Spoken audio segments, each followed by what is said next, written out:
Dile que tú eres mía, mía, tú sabes que eres mía, mía. Tú misma lo decías, cuando yo te lo hacía. Yeah, dile que tú eres mía, mía. Yes, welcome to another great episode of the Ashish and Friends Book Club. Today we're covering Thinking Fast and Slow by Daniel Kahneman, and this book is freaking fantastic. Obviously, Daniel's actually won the Nobel Prize in economics because of this book, and with the assist of his help, his friend Amos Tversky. So, Ryan, what were your takeaways while reading through this thick ass book? The main point, I feel like if you get one point away from this book, it's that your brain has two systems. System one, which is fast and intuitive, and system two, which is slow and analytical. And even though those sides don't work together, you need to learn how to use them appropriately, or you start making mistakes because of the way you use your brain. And then he goes through a bunch of different examples and different ways where those systems work, and the traps and the flaws from those systems. Yeah, no, for sure. And like throughout the book, right? That's basically what it is system one and system two of the way of thinking, right? And obviously Daniel and Amos were both, experimenters, right? They did all these experiments, did all this research. That's what the book's based upon, right? Like so there's not like too much detail of like, oh, all this knowledge. It's mostly like this just kind of finding out that theory and talking deep about it. So can you explain exactly what is system one and system two and why it's so important to kind of break it down? What I was thought that? I already explained it. I don't I know. mean, it's okay. What did you already explain it? Well, I said it was system one's fast and intuitive, system two is slow and analytical. That's all I have. That's all I know. Oh, well, fantastic. So yeah, Daniel and Amos are both experimenters, and they conducted so much research on this. Unfortunately, Amos actually passed away, and this book was dedicated in memory of him. Otherwise, he would have won Nobel Prize in economics as well. And when you look at the book, when you're talking about system one and system two, like they don't work together, right? This is like the latest, just they found out in the past few years about the way your mind works, right? And when you talk about the fast intuitive and versus the slow and thinking, you actually have to like think about when you read a problem, when you're dealing with things on a daily basis, you have to decide which one to use, right? Like your brain is always thinking like, which system do I use here? And naturally we usually go for the fast and intuitive one, right? Because it's like, oh, what comes to mind, what real quick, right? Like that's what we try to go with. So it's really hard to think and go with the slower one, but that's actually usually the better one to go with when you're thinking of like an analytical problem.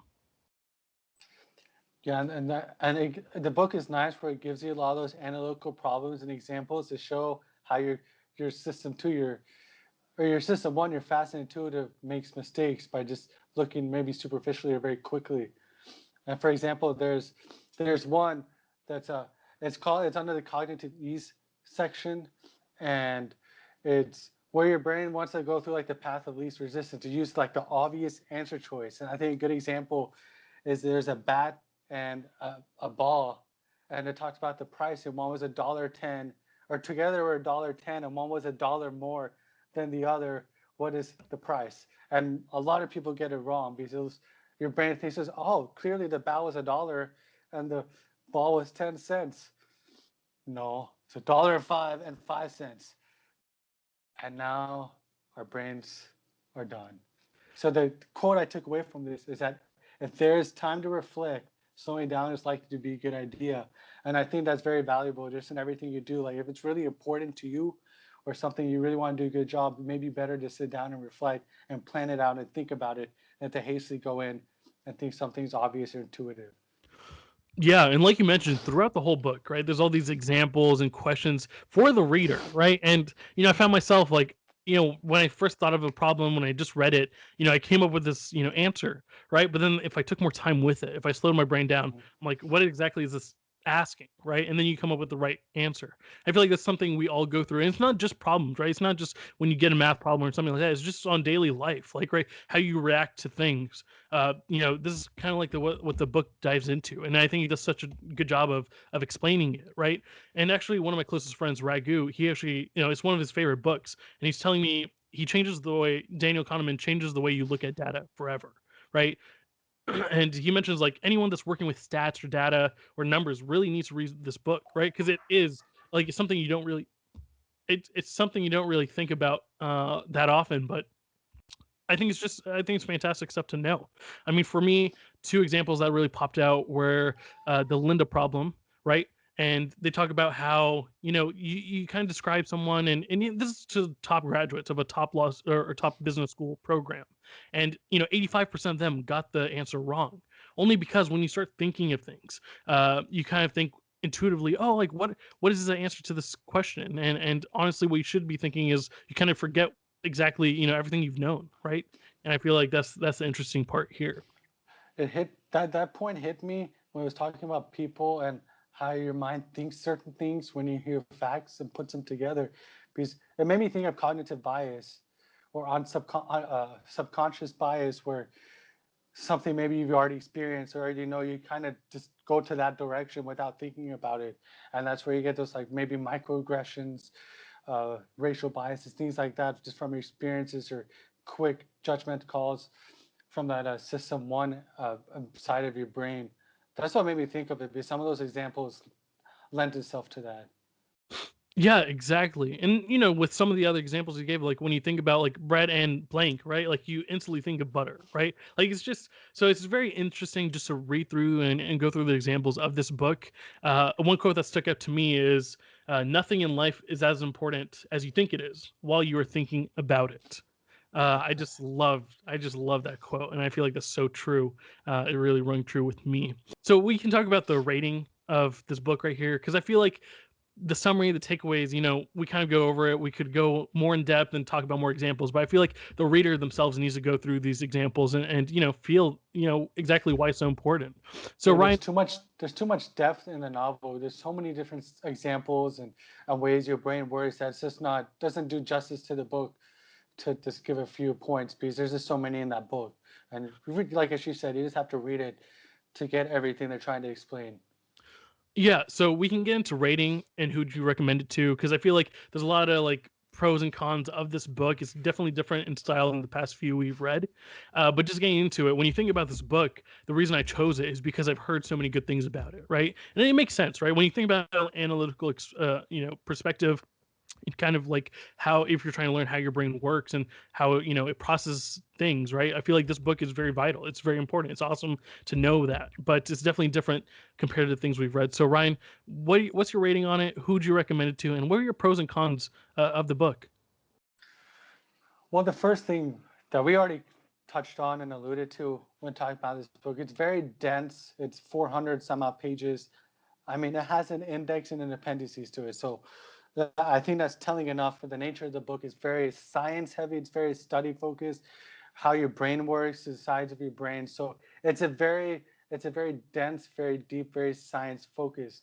So I think, and it's something that is not, these are the things you need to change your life, like the compound effect, for example, or like clear points. Is more of this is how your brain works, and you kind of have to gather through that and decipher what you want to take away. So it's not as clear cut as maybe other self help types of books. So having said that, I think as someone that likes going through studies and problems and seeing that science side of how the brain works and breaking that down for themselves. So I think that's who I would recommend it to. It might not be for everybody. If someone wants a quick read, for example, or something that gets to the point, and these are 3 points that you need to do to change your life, this is not the book for you. But if you want to really get into your brain, how your brain works, how to think about that on a deeper level, and it's for you in a scientific approach.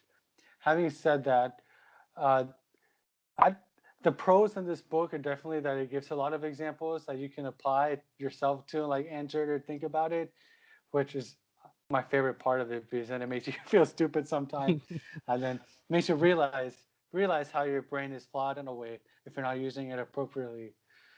The con is it is very dense, and there are a lot of different examples, which is good and bad. It's good because it shows so many different ways your brain works and can be flawed, and all those different examples. At the same token, it can be very heavy and very hard to like keep up and read. It's not like a 1 day read. It's not a couple weeks, I would say, to if you want to get it, like you need to sit down and be focused on it type of read. So I guess that's a negative. It's something you got to really sit down and focus yourself on. I mean, I have a lot of respect for. I mean, these scientists is great data, great information, great science. This for me as a reader was dense for me personally, and there's a lot of tough examples. So I would just give it a 4 to 5 just because of the density of it and the heavy science nature. And I think that's probably influenced by the fact that we read the Compound Effect, Power of Habit, and then The Alchemist before that, which is a fiction book. So just Right. having those types maybe influence the fact that going to the heavy science type of book changed my opinion. But again, there's nothing against the science and the background of these authors and the dedication to Amos and everything they did for the book. It won a Nobel Prize for a reason. So Yeah, I think those are really solid points, Ryan. Not to, I don't want to reiterate everything you just said, but yeah, I think the biggest issue with this book is that it is a thick ass book, right? Like I said, it is nearly 400 pages. But I think, like you mentioned, that is a pro as well, right? Like you really go in depth with all these examples, and obviously, Daniel is just a very like renowned psychologist, and they spend so much time researching and experimenting. So you got to appreciate that. And like I said, if you have enough time and you're willing to read it and kind of just push through, because like I said, when we're talking about the previous books we've read, when we talk about simple books, this is not one of those. But I think it is a very important book to know, right? It's an important book to read.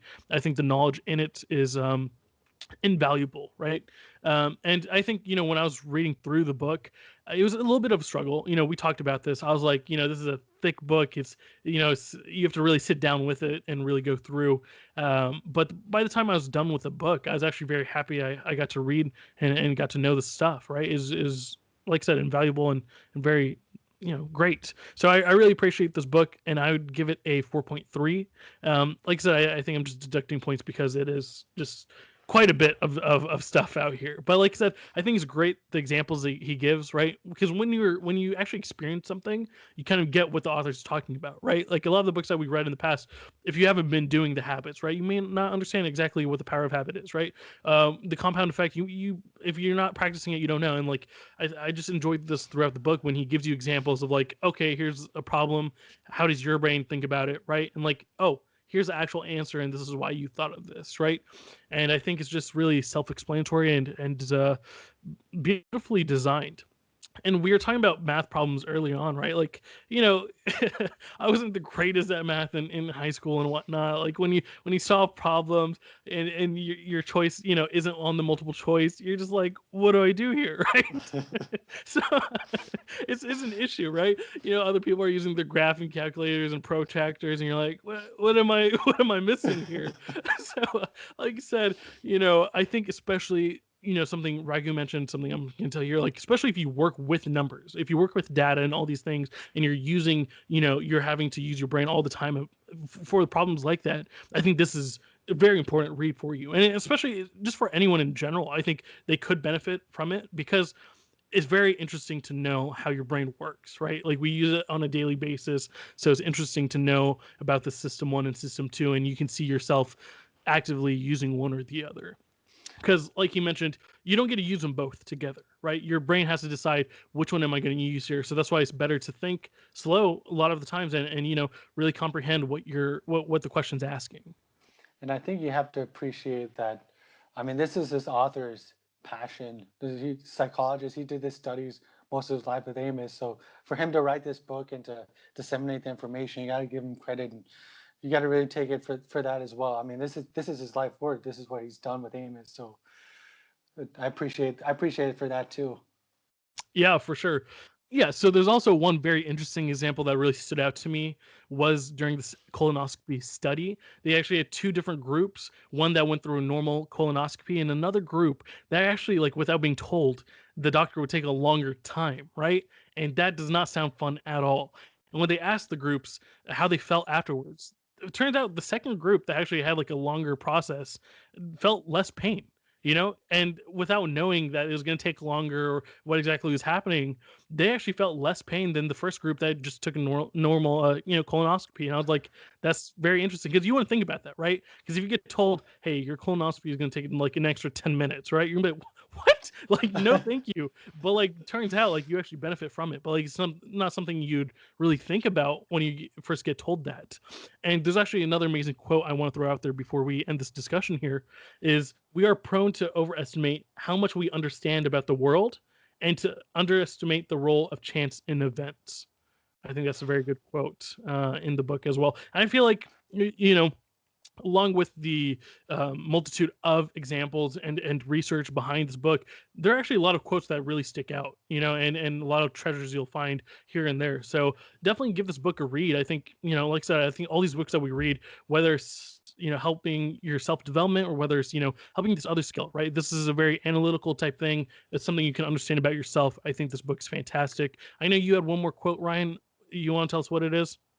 So I just wanted to mention one last quote to wrap this. It's a good summary of the book. The premise of this book is that it is easy to recognize other people's mistakes than our own. I think it's just a good way to be thinking of our brain and what our cognitive errors are. And so we need to focus on that instead of jumping on others' tails for things they do, because we're making a lot of mistakes, whether we know it or not. It's a good eye opener in that regard. Yeah, and I also enjoyed in the introduction how he said like he wanted this type of topics to be talked about when you're getting, water at work, right? You're talking to other colleagues and you're actually like absorbing the information and looking at the, terms that people talk about and stuff, and you're like, okay, you can kind of relate it to this book. And I thought that was fantastic. That's a pretty great quote, Ryan. I really appreciate it. And like we talked about actually quite a few times in the past, I just want to share with the listeners, like you might start reading this book and be like, this is a drag, right? Like I've told Ryan a couple of times, I took this on vacations twice and was unable to even get started because it's not something you can read like on a plane or even at the beach, right? Like this is a definitely like a dense book and hard to read. But like I said, I just sat here at my desk and got through it the past 2 weeks. So I really love this book, and I think everyone reading it will enjoy it if they get through it. So yeah, thank you. And that wraps up this episode of the Ashish and Friends Book Club. Next up, we've got Outliers by Malcolm Gladwell. That's a fantastic book. He's a great author, and we're looking forward to that talk. Thank you so much for joining us this time, and until next time, we're out. See ya. Dile que tú eres.